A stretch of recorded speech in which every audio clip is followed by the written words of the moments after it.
It sure was an interesting year, to say the least. So before ringing the new year, let's take a look at the biggest stories of 2019. On January 8th, 2019, ACERT was directed to investigate the circumstances surrounding an incident that occurred January 5th, 2019, involving an LPS officer who used a marked police vehicle to repeatedly drive and reverse over an injured deer, ultimately killing it. The incident got national attention and sparked protest calling for the unnamed police officer to be fired. ACERT having reviewed the investigation and the Crown opinion, the decision has been made that the officer will not be charged with any offenses. In February, an American man was arrested after several bomb threats were made to a local community of Tabor.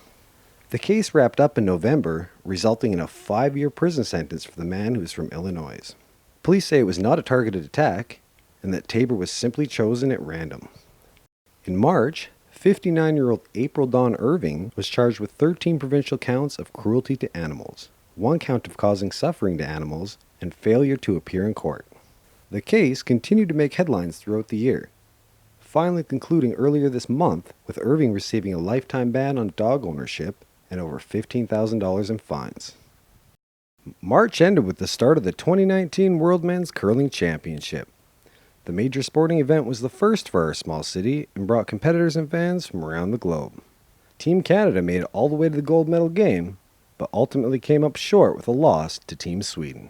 34 volunteers from Lethbridge and the surrounding area graduated from their training to become the first members of The Watch, a new initiative seeing community members teaming up with police officers to tackle crime head-on. It's very groundbreaking in what we're going to be doing. First of a kind in Alberta, and there's only a few other places throughout Canada that actually does this. It all came out of safe strategies for the city, and that's what it's here to do, is to make this community a safer place to work, live, and play. The Watch Team initiative has been in response to the increase in crime and drug use in our city. Business owners in the downtown and north side areas have been hit exceptionally hard. We've had break-ins into the building. We've had vehicles damaged five times in the last year and a half. Individuals sleeping or passed out in front of bay doors in the morning and behind the building around our refuse bins and our scrap bins. That's more incidents of that than we would have had in 10 years. The camping in the area, I've got motorhomes, trucks, cars with people sleeping in them all the time. They go to the washroom outside of them. They sneak behind dumpsters and go to the washroom behind them. But the worst part is they're cutting my fence open. They come in at nighttime, take things. I get called out at midnight, 3 o'clock in the morning by the police. Just in the last couple of years especially, it's gotten progressively worse, and it's getting scary in this area.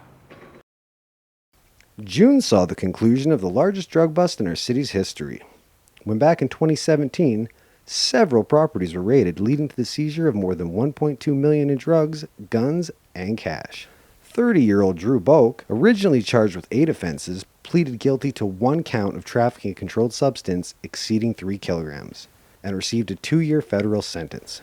2 others were also charged in relation to the drug bust, but had their charges either stayed or withdrawn. In late July, a Northside woman spoke out about an alleged sexual assault. What they did was wrong, and I'm going to live with it for the rest of my life. But I also can be a voice, and a positive voice for other women. You have to stand up and be strong no matter what. As innocent as it was, and I was going to visit my friend, and it was only 2 houses up. It was still 2 houses that made a huge impact in my life. Just be aware of your surroundings, and just shout and scream a lot if something does happen. There was a woman who was sexually assaulted in our back alley, and we knew that crime was going up, intravenous drug use was going up, needle debris was all over our area, and we came together as a neighborhood and just said enough is enough. Like, how can we come together to try to prevent this? I can't stress enough that we're all here as a community. We're not here to target people. We're here to peacefully, collaboratively come together to make our community safer. And it's progressively got worse and worse, and I didn't think it was going to get much worse, but it seems to be getting worse all the time. People are scared because they have people doing drugs on their property, they're losing tons of business, People are prostituting outside, they're shooting up. I've had my own vehicle stolen in the middle of the afternoon. I shut it off, ran in for a second, it got stolen and smashed. Obviously, that's not the Lethbridge that I, as a businessman or as a resident in Lethbridge, I'm not used to that kind of stuff. And I think we're seeing an extreme escalation of that type of behavior and that type of individual and that type of addictive behavior.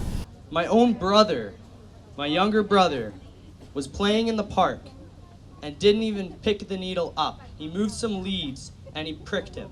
We do not support the drug consumption site that was placed in our city without thought for the terrible consequences that have followed. Mayor, council, do the right thing and close this site down.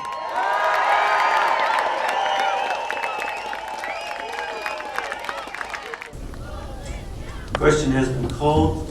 Councillor Parker? I'm in favor. Okay. And all others in favor? Opposed? Okay, the motion is defeated 6-3. We're happy that council made the right decision to defeat the motion today. We know that in and of itself, that particular motion wouldn't have done anything to address the health and safety concerns that some people in the community have.